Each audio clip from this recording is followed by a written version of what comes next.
Vandavasi Asian institute வளாகத்தில் சமத்துவ பொங்கல் விழா சிறப்பாக கொண்டாடப்பட்டது. மாணவ மாணவிகள் பங்கேற்பு. திருவண்ணாமலை மாவட்டம் வந்தவாசியில் ஆசியன் இன்ஸ்டிடியூட்டில் தமிழர் திருநாளாம் பொங்கல் விழா சமத்துவ பொங்கல் விழாவாக கொண்டாடப்பட்டது.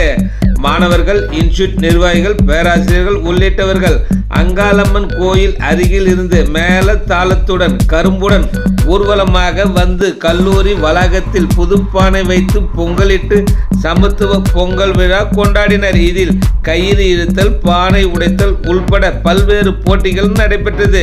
வெற்றி பெற்றவர்களுக்கு பரிசு பொருட்களை ஆசியன் இன்ஸ்டிடியூட் நிறுவனர் ரஹமத்துல்லா, தாளாளர் ஆசியா பர்வீன் ஆகியோர் வழங்கினார்கள். நிகழ்ச்சியில் ஆசிரியர்கள் ஜாய், ஜான்சி ராணி, நசிமா பேகம், சத்தியவாணி, ஷாஜா மற்றும் வந்தை வட்ட கோட்டை தமிழ்ச்சங்க துணைத் தலைவர் சீனிவாசன், துணை செயலாளர் தமிம், ரஷீத் கான், அருள்ஜோதி, தமிழ் இனியவன், மெய் எழிலன் உள்பட ஏராளமானோர் கலந்து கொண்டனர்.